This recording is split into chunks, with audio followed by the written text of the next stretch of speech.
মৰাণত বিজেপিৰ বিৰুদ্ধে সংবাদমেল আচাৰ 24 আগষ্ট তিনিচুকীয়া মুখ্যমন্ত্ৰী আগমনত কলা পতাকা প্ৰদৰ্শন কৰিব সংগঠনটোৱে সদৌ অসম আদিবাসী ছাত্ৰ সন্থা আচাৰ নৱনিৰ্বাচিত সমিতিয়ে আজি মৰাণত এক সংবাদমেল যোগে উল গুলাল বিদ্ৰোহ আৰম্ভ কৰে।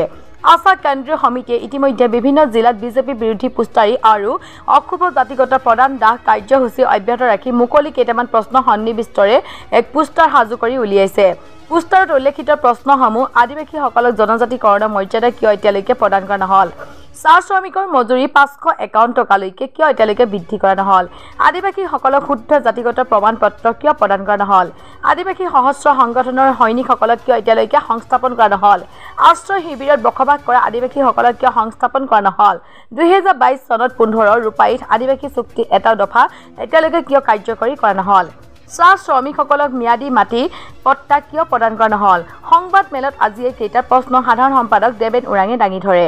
এই পোষ্টাৰসমূহ বিভিন্ন জিলাৰ বিভিন্ন অঞ্চলত লগোৱাৰ সিদ্ধান্ত ইতিমধ্যে সংগঠনটোৱে গ্ৰহণ কৰা হৈছে বুলি সাধাৰণ সম্পাদক গৰাকীয়ে জানিবলৈ দিয়ে। সংগঠনটোৱে 22 আগষ্টত BTADৰ বাক্সা জিলাত বিভিন্ন স্থানৰ ৰেলী আৰু পোষ্টাৰিং কৰাৰ লগতে 24 আগষ্টত তিনিচুকীয়া জিলাত মাৰ্ঘেৰিটাত মুখ্যমন্ত্ৰীক আগমনত কলা পতাকা প্ৰদৰ্শন কৰি তীব্ৰ প্ৰতিবাদ কৰিব বুলি সংগঠনটোৱে আজি সংবাদ মেলত জানিবলৈ দিছে। সংগঠনটোৱে বিজেপি নেতৃত্বাধীন চৰকাৰখনক শুদ্ধ জাতিগত প্ৰমাণ পত্ৰ ওৰাং মুণ্ডা চাউতাল চাওৰা কলভিল তাঁতি কুৰ্মী কয়া হিচাপে প্ৰদান কৰা বাৰম্বাৰ দাবী জনোৱাৰ পিছতো চৰকাৰখনে আজিলৈকে শুদ্ধ জাতিগত প্ৰমাণ পত্ৰ প্ৰদান কৰা নকৰাৰ বাবে সংগঠনটোৱে জংগী আন্দোলনৰ দৰে কাৰ্যসূচী গ্ৰহণ কৰিবলগীয়া হৈছে। বৰ্তমান আদিবাসী চাহ শ্ৰমিকসকলক যি জাতিগত প্ৰমাণ পত্ৰ চৰকাৰখনে দি আহিছে সেই জাতিগত প্ৰমাণ পত্ৰত চাহ জনজাতি প্ৰাক্তন চাহ জনজাতি লেবাৰ প্ৰাক্তন লেবাৰ আদি উল্লেখ থকাৰ বাবে আদিবাসী জনগোষ্ঠীয়ে সেই প্ৰমাণ পত্ৰ গ্ৰহণ নকৰি বিভিন্ন জিলাত অশুদ্ধ জাতিগত প্ৰমাণ পত্ৰ দাহ কৰি আহিছে। আদিবাসী জনজাতিকৰণ চাহ শ্ৰমিকৰ দৈনিক মজুৰি 551 টকালৈকে বৃদ্ধি নকৰি প্ৰায় মাত্ৰ 259 টকা দৈনিক মজুৰি প্ৰদান কৰি বিজেপি চৰকাৰখনে আদিবাসী চাহ শ্ৰমিকসকলক প্ৰবল প্ৰতাৰণা কৰিছে। নিৰ্বাচনৰ আগমুহূৰ্তত বিজেপি চৰকাৰখনে নিৰ্বাচনী বৈতৰণি পাৰ হ'বলৈ চাহ শ্ৰমিকসকলৰ পাছবুক একাউণ্টত 5,000 টকা ভৰ্তি কৰি দায় সামৰে বুলি সংগঠনটোৱে অভিযোগ কৰিছে। আজিৰ সংবাদ মেলত সাধাৰণ সম্পাদক গৰাকীক লগ দিয়ে আছা ডিব্ৰুগড় জিলা কাৰ্যকৰী সভাপতি শিৱ কুৰ্মী আছা, মৰাণ আঞ্চলিক সমিতি সম্পাদক সঞ্জু তাঁতী, উপসভাপতি বিনোদ গড় আৰু সাংগঠনিক সম্পাদক ৰত্নেশ্বৰ মুণ্ডাই। দীৰ্ঘদিন ধৰি বিজেপি চৰকাৰে আদিবাসীসকলক কৰি অহা প্ৰতাৰণাৰ বিৰুদ্ধে ইতিমধ্যে সদৌ অসম আদিবাসী ছাত্ৰ সন্থাই বিজেপি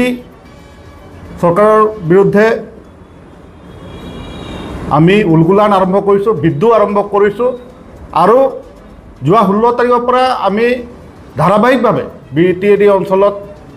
আমি বাইক ৰেলী পোষ্টাৰিং আদি কৰি আছোঁ আৰু এই পোষ্টাৰিং যি আমি পোষ্টাৰিং তৈয়াৰ কৰিছোঁ বিজেপি চৰকাৰলৈ আচাৰ কেইটামান মুকলি প্ৰশ্ন আছে। প্ৰথম প্ৰশ্নটো হ'ল আদিবাসীসকলক জনজাতি মৰ্যাদা কিয় প্ৰদান কৰা নহ'ল, গাঁও বাগিচাত বসবাস কৰা আদিবাসীসকলক এতিয়ালৈকে কিয় মাটি পট্টা প্ৰদান কৰা নহ'ল, আদিবাসী চাহ শ্ৰমিকসকলৰ ন্যূনতম মজুৰি 551 টকালৈ কিয় বৃদ্ধি কৰা নহ'ল, 1996 আৰু 98 চনৰ গোষ্ঠীগত সংঘৰ্ষত গৃহহৰা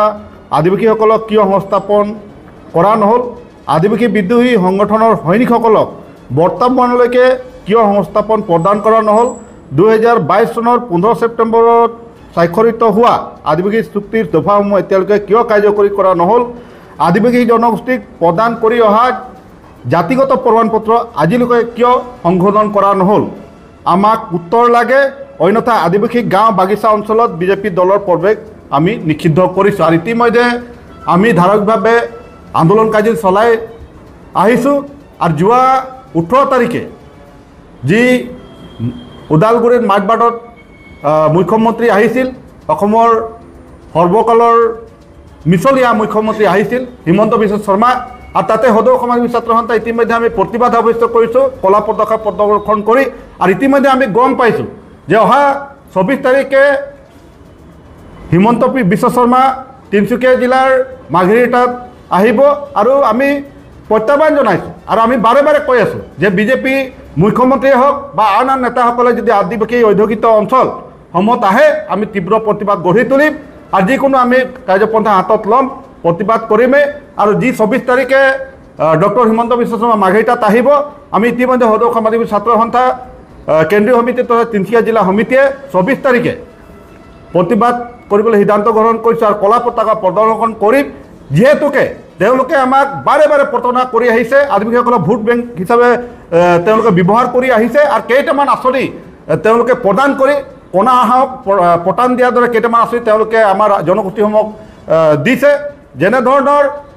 তেওঁলোকে আদৰ্শ বিদ্যালয় আমাৰ দাবীৰ প্ৰতি আদৰ্শ বিদ্যালয় তেওঁলোকে স্থাপন কৰিলে কিন্তু তাত আন্তঃগাঁথনি কেনেকুৱা আছে বা এই আদৰ্শ বিদ্যালয় আপোনালোকে গ'লে দেখিব পাব যে তাৰ যি এটা প্ৰে কৰা ঠাই নাই প্ৰাৰ্থনা কৰাৰ এটা সুবিধা নাই আৰু যিবিলাক চাহ বাগিচা অঞ্চলত তেওঁলোকে ৰাস্তা বনালে সেই ৰাস্তাত দুখন বাহন ক্ৰছ কৰিব নোৱাৰে গতিকে এনেকুৱা ধৰণৰ তেওঁলোকে কাম কৰি আমাৰ জনগোষ্ঠীটো প্ৰতাৰণা কৰিব বিচাৰিছে আমি ফ্ৰী চাউল বিচৰা নাই আমি বিচাৰিছোঁ চাহ শ্ৰমিকৰ দৈনিক মজুৰি 5 টকা কৰিবলৈ বৃদ্ধি কৰক চাহ বাগিচা অঞ্চলসমূহৰ যি লেবাৰ কোৱাৰ্টাৰ যি কোৱাৰ্টাৰসমূহ আছে সেইবিলাক উন্নতমানৰ কৰক আজিও যদি বিজেপি মুখ্যমন্ত্ৰী হওক বা আন আন মন্ত্ৰীসকলক আমি আহ্বান জনাইছোঁ আপোনালোকে আহি এদিন বাগিচা অঞ্চলত থাকি যাওক তবে গম পাব আমাৰ চাহ শ্ৰমিক ৰাইজ 8 ঘণ্টা শ্ৰম কৰি আজি কেনেকুৱা ধৰণৰ তেওঁলোকে বসবাস কৰি আহিছে খোৱা পানীৰ ভাল ব্যৱস্থা নাই তেওঁলোকে যি খোৱা পানীৰ ব্যৱস্থা কৰিছোঁ বুলি কৈছে কিন্তু বহু চাহ বাগিচা তেতিয়ালৈকে সেই শুভাৰম্ভণিয়ে হোৱা নাই আজি মাত্ৰ 250 টকাত চাহ শ্ৰমিক ৰাইজে কাম কৰিবলগীয়া হৈছে গতিকে এইবিলাক বহু সমস্যা আছে যিবিলাক সমস্যা তেওঁলোকে প্ৰতিশ্ৰুতি দিছিল কিন্তু আজিলৈকে কৰা নাই আৰু বিশেষভাৱে যিটো আমাৰ সাংবিধানিক দাবী জনজাতিকৰণ আমি দীৰ্ঘদিন আন্দোলন চলাই আহিছোঁ সদৌ অসমবাসী ছাত্ৰ সন্থাই কিন্তু 2019 চনত যি তেওঁলোকে মন্ত্ৰী গোটৰ অধ্যক্ষ আছিল সেই সময়ত স্বাস্থ্যমন্ত্ৰী আৰু বৰ্তমানৰ মুখ্যমন্ত্ৰী হিমন্ত বিশ্ব শৰ্মা আজি 19 চনৰ পৰা আজিলৈকে তেওঁলোকে যিটো প্ৰতিবেদন পঠাব লাগিছিল 6 জনগোষ্ঠী জনজাতিকৰণৰ ক্ষেত্ৰত আজিলৈকে তেওঁলোকে পঠোৱা নাই আজি কৈছে অক্টোবৰত পঠাব এইটো পঠাব নাই কোনো ঠিকনা নাই তেওঁলোকে আমাক বাৰে বাৰে কৈ আছিল যে আদিবাসীসকলক জনজাতি মৰ্যাদা প্ৰদান কৰিম 2016 চনৰ বিধানসভা নিৰ্বাচনত তেওঁলোকে কৈছিল যে আপোনালোকে আমাক চৰকাৰলৈ আনক আমি আপোনালোকৰ জনজাতি মৰ্যাদা প্ৰদান কৰিম কিন্তু তেওঁলোকে নকৰিলে আৰু যিটো আমাৰ 2019 চনৰ বৰধুমচা মহাসভাত মুখ্যমন্ত্ৰী তেতিয়াৰ স্বাস্থ্যমন্ত্ৰীয়ে কৈছে যে 90% কাম ইতিমধ্যে হৈ গৈছে 10% কামটো বাকী আছে আমি শীঘ্ৰে কৰিম কিন্তু আজিলৈকে নকৰিলে দুৰ্ভাগ্যজনক তেওঁলোকে সদায় আমাক মিছা প্ৰতিশ্ৰুতি দি আহিছে আৰু মিছা কোৱাৰ কাৰণে আমি এই সদৌ অসমবাসী ছাত্ৰ সন্থাই এইবিলাক কাৰ্যসূচী আমি লৈছোঁ আৰু মুকলি প্ৰশ্ন যিবিলাক আছে এইবিলাক প্ৰশ্নত তেওঁলোকে আমাক উত্তৰ দিয়ক তবেহে চাহ বাগিচা আৰু আদিবাসী অধ্যুষিত অঞ্চলত প্ৰৱেশ কৰিব সেয়া আমি কিন্তু খাটাং কৰিছোঁ অন্যথাই বিজেপি নেতা পালি নেতাসকলক আমি প্ৰৱেশ নিষিদ্ধ কৰিছোঁ